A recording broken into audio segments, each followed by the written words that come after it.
Hello, কেমন আছেন সকলে বলুন? কি সুন্দর ওয়েদারটা দেখেছেন একবার? এই দেখুন। যাই হোক, চলে এসেছি এই যে পেছনে স্কুলটা দেখতে পাচ্ছেন, এই স্কুলটাতে। অ্যাকচুয়ালি এই স্কুলটায় একটি মাদার মেরির মূর্তি বসানো হবে। তো যাই হোক, আমারই কলেজের এক জুনিয়র, তাকে দিয়ে এই মূর্তিটি বানানো হয়েছে। আজকে সেই মূর্তিটি ইনস্টল করা হবে। আপনাদেরকেও দেখাবো ইনস্টল হওয়ার পরে কেমন লাগছে মূর্তিটি।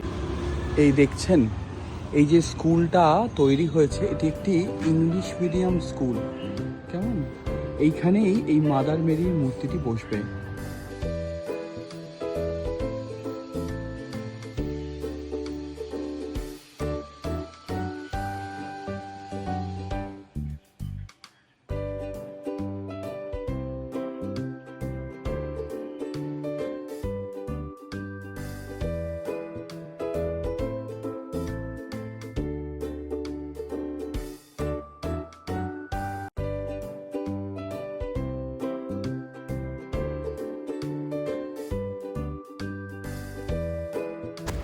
ওই যে দেখতে পাচ্ছেন, কাঁচের বক্সের মধ্যে সদর দরজার ওপর মাদার মেরির মূর্তিটা বসানো হয়ে গেছে। ভালো থাকবেন সবাই।